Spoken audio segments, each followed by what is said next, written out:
Welcome back. So we were talking about second order solutions, and we talked about a very elegant algorithmic idea, namely the cubic regularization of the Newton method. And as we saw, the algorithm leverages Hessian information in the update to make sure we can avoid simple saddle points and converge to a second order stationary point. Okay? Despite its elegance, calculation of the Hessian in a lot of problems, especially in the context of machine learning and deep learning, where we have larger scale optimization problems and training tasks, is not feasible. Okay, therefore we kind of need to come up with different ideas to avoid saddle points and still converge to second order solutions. And in this part of the lecture, we're going to talk about one such idea. It's a very, very simple idea. Nonetheless, it works very well in practice, and it's also supported by strong theoretical guarantees. The idea is noise injection. Okay, so let's try to motivate this by looking at this, perhaps one of the simplest saddle point that we can think of, the regular saddle. So let's consider this function again that we saw earlier. And as we talked about, there is a saddle point at 0. Okay. Now, let's say that I were to initialize precisely at this saddle point, at the origin. And then I apply gradient descent. Okay.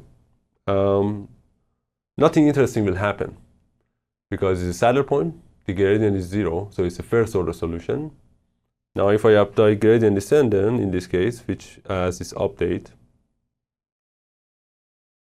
again, nothing interesting will happen. So I'm not going to move because this term is going to be is 0. Okay.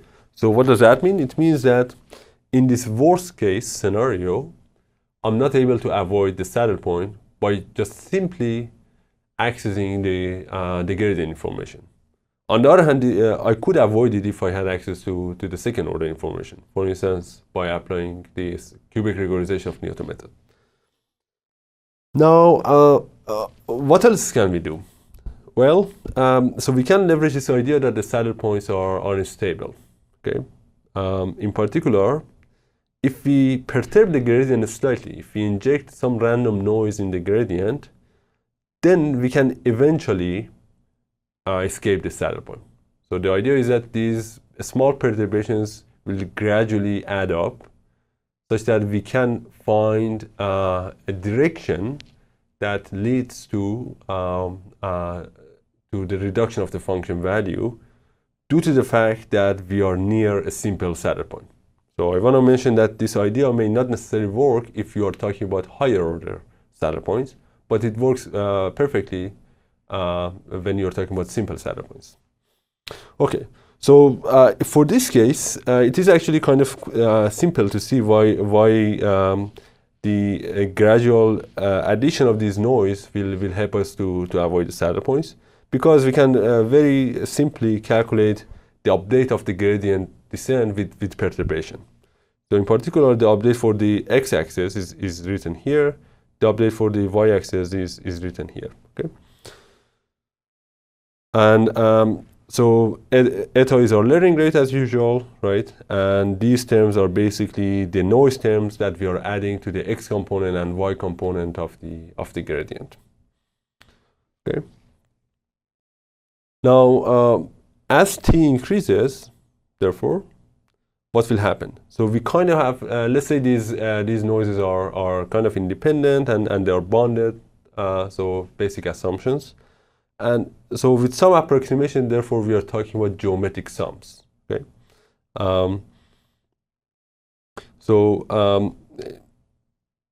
this guy is going to be convergent, therefore, okay, because I have 1 minus eta. Let's say it's something that is between 0 and 1. So geometric sum will converge. Okay. So x therefore will be bounded, some bounded number. On the other hand, for y, I have 1 plus eta. Okay, so again, if eta is positive, 1 plus eta is basically something that is strictly larger than 1. Therefore, what this means is that as t goes to infinity, this sum becomes very, very, very large. And I have this minus sign here, so it means that as t goes to infinity, y goes to minus infinity. Okay, this seems like a bad thing, but in fact it's a good thing, right? Because we are minimizing the function, right? And in this case, this is the direction of decrease. X is some positive, some bounded, let's say, value, okay? But y has to go to minus infinity to make sure that we are minimizing function. Therefore, this simple example shows that we can be optimistic about noise injection in the directly in the optimization process to make sure that we can avoid simple saddle points. Okay. All right. Now here we are perturbing the gradient. In particular, we are using a noisy version of the gradient or approximation of the gradient in our update. And SGD, the main idea behind many training algorithms is basically also a method that uses noisy version of gradient. In particular, SGD has some baked-in noise, right? So therefore, in a lot of problems, if we are just using SGD, we could indeed be successful in terms of avoiding unstable points such as simple saddle points. But in general, and especially to make sure we get strong theoretical guarantees, we have to explicitly inject noise to make sure we can basically avoid saddle points and find good solutions. Okay. So that's one remark which I think is important to mention. Another one is basically talking about this worst case scenario. So in this case, it says that, hey, let's initialize precisely at my saddle point, and let's apply gradient descent. See what happens, right? And we saw that gradient descent gets stuck. We don't make any progress. Now, what's the chance of minimizing at this point, specifically, if you are using random initialization? Well, the chance is very, very low, right? Similarly, right? So what's the chance of minimizing at local maximum? It's super low, right? So because we are talking about problems is in multi-dimensions. Let's say dimension is very, very large, orders of millions if you're talking about some model parameter. So the chance of being at this worst case scenario is actually very low. So you kind of can therefore propose this idea that if we combine even gradient descent with random initialization, that method could converge to a good solution. Okay? And in fact, under certain assumptions, that's been shown that we don't necessarily need explicit noise injection, but all we need is random initialization. But it turns out that to get the best convergence rate guarantees, we kind of need this explicit noise injection. Okay? So in particular, although you could show, let's say, asymptotic convergence to a good solution with random initializations, you may not necessarily be able to show non-asymptotic convergence rates to a good solution with just random initialization. Okay, so that's basically the main algorithmic idea then. We intentionally perturb the direction of the gradient in our learning algorithm with the hope of avoiding unstable points such as simple saddle points as well as local maximum. Okay, so what's our algorithm then? It's very simple. It's written here. So we go from the current point to the next one by following the negative direction of the perturbed gradient. So we have the gradient descent term plus some perturbation, where this noise could be chosen, let's say, from the surface of the sphere, unit sphere. It could be chosen uniformly anywhere inside and including the surface of the sphere, so the unit ball. Or it could be basically chosen according to the normal distribution. And if you recall, we talked about the connection between the uniform sampling from the surface of the sphere and Gaussian distribution. So all of these, in some sense, are kind of equivalent. Okay. So essentially what we are doing, we are, again, leveraging random exploration to find a direction of decrease especially in areas that we are near a first order solution that is not a local minimum, as opposed to using second order information to kind of perform deterministic exploration. Okay, so by leveraging the Hessian information, we can deterministically, let's say, determine the best direction to decrease the function value. In this case, however, we don't want to use the Hessian information because it is too costly. So we kind of resort to random exploration. And one thing I want to mention here is that this idea is actually related to Langevin dynamics from physics that you may have heard. So and it's actually a very interesting algorithm that we might also talk about it in our lecture on the connection between optimization and sampling. So this is an algorithm that you can use, for instance, to sample from a specific distribution. And it turns out that this method, Langevin dynamics, is precisely like perturbed gradient descent when the standard deviation of the perturbation that you're adding is gradually going to zero as you keep running the algorithm. Okay? So therefore, one other way to think about this perturbed gradient descent idea is that we can think of it as Langevin dynamics. All right. So for this simple method, we actually have a strong theoretical guarantee.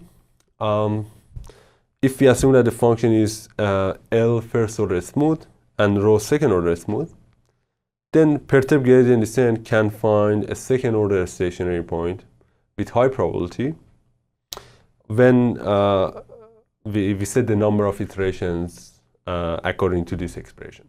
Okay.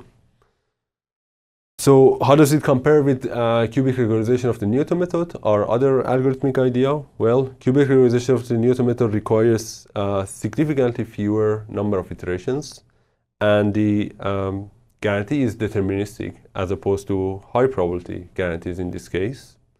And it makes sense because this is a randomized algorithm as opposed to cubic regularization, which was a deterministic algorithm. And also in the other case, we did not require L first order smoothness, whereas in this case, we impose such requirement. Okay. Now, the more important point that I want to make here is that this bond is not very, very good. Okay, so in particular, we see an explicit dependence on the dimension, which is highly undesirable, okay, especially for large-scale problems. Okay.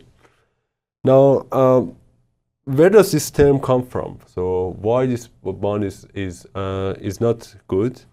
And it goes back to the fact that we are adding noise in every single iteration. Okay, so let's say that I have I don't know, like a function like this. Okay. I'm adding, and then I'm starting my optimization here. Let's say W1. Okay. So regardless of where I am in the optimization landscape, I'm injecting noise, right? Intuitively, do I need to add the noise here?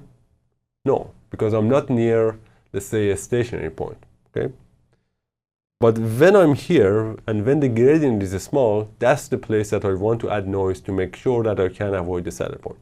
For other points that I'm not necessarily near a saddle, near a stationary point, it is kind of pointless to add noise, right?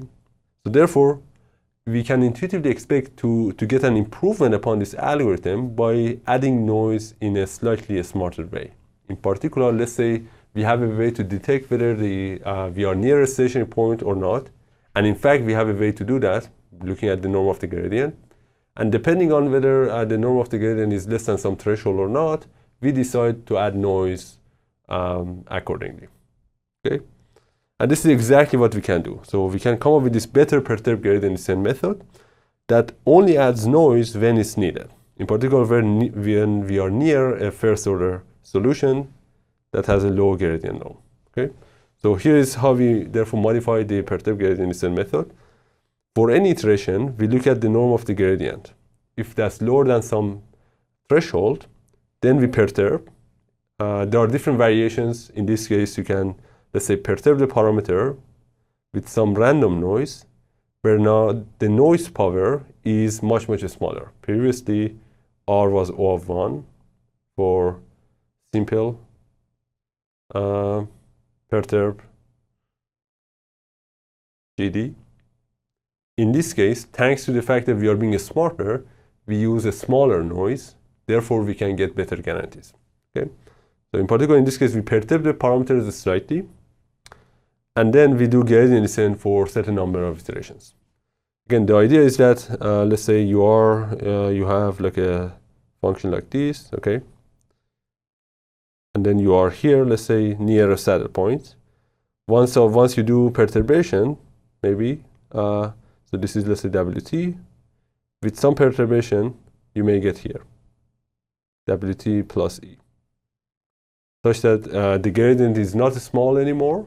And then by just doing gradient descent for a certain number of iterations, you'll be able to find a local solution. Okay, so that's the idea. We only apply perturbation occasionally, not all the time. And indeed, we can show provably that this method is going to satisfy a much better result. So again, assuming we have L first order smoothness, rho second order smoothness, this method can find a second order solution with high probability when we set the number of iterations to be according to this expression. Okay. So what does this mean? So again, we get a much better result compared to naively adding noise every iteration. But another good thing about this theorem is that it is saying that finding second order solutions is actually almost as easy as finding first order solutions. Why? Because this is exactly the number of iterations that gradient descent needs to find a first order solution. So the theorem is saying that it doesn't matter if you're asking for a second order solution or a first order solution, you need to run your gradient based method with exactly the same number of iterations. As long as, first of all, you incorporate this noise injection mechanism, and secondly, when you impose assumptions on the second order smoothness of the function. Okay? And one last and minor point. So here, this notation omega tilde is basically ignoring all logarithmic terms. Indeed, the number of iterations here depends on, let's say, for instance, the log of the dimension. But typically, log is something that's very small, so we can treat it as a constant. That's why we can make this claim that finding second order solution is almost as easy as finding first order solutions. All right, so that brings us to the end of our lecture. So again, we talked about second order points with the hope of finding basically higher quality solutions. And we talk about two algorithmic ideas: cubic regularization of the Newton method, which can be thought of as an instance of majorization minimization when the function satisfies second order smoothness, and it achieved a very strong guarantee in terms of finding the second order solution. The main drawback is that it requires accessing the Hessian and using that explicitly in the update, which is too costly for a lot of machine learning and deep learning problems. Fortunately, there is a simple alternative, which basically leverages random exploration by injecting noise intentionally in the training process, and it can also find a second order solution under some assumptions. So in the next lectures, we're going to talk about some other special topics. In particular, we're going to talk about lower bounds, as well as also scenarios where we can find global minima. So in particular, some phenomenon that arises in the context of deep learning optimization thanks to overparameterization, which enables us to actually even achieve stronger notions of convergence compared to second order guarantee. I'll see you next time.